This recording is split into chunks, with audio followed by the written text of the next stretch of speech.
thank you to the congregations that are opening up your hearts, your resources, your buildings.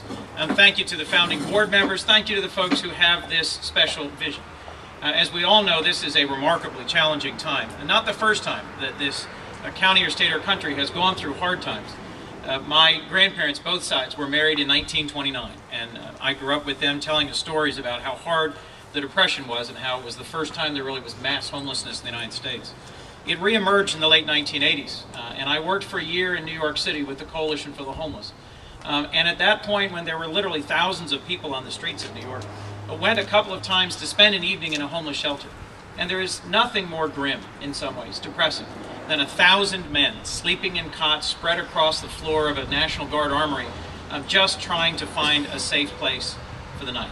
And in the 20, almost 30 years now since that period, we have seen homelessness as part of the background of America that many of us in state government, federal government, local government have struggled to address by making available affordable housing, by working hard to make sure that there are good jobs and resources, but this current recession has strained our ability to do that.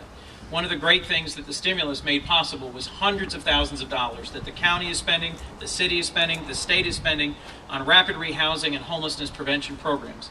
We've gotten dollars to stabilize housing, to help people with job training, to help create jobs. But this program is different.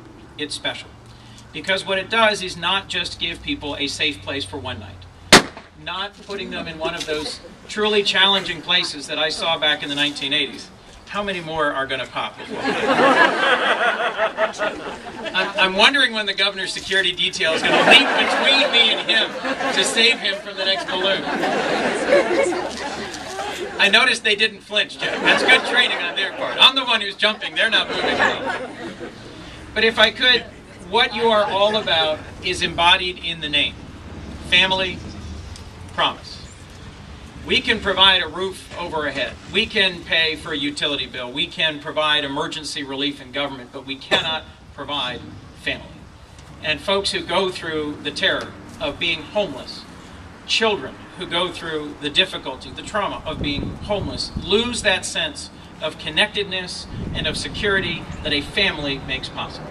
And those of us who come to this service from a background of faith know that all the way back to Isaiah, we've been called upon to heal up the brokenhearted.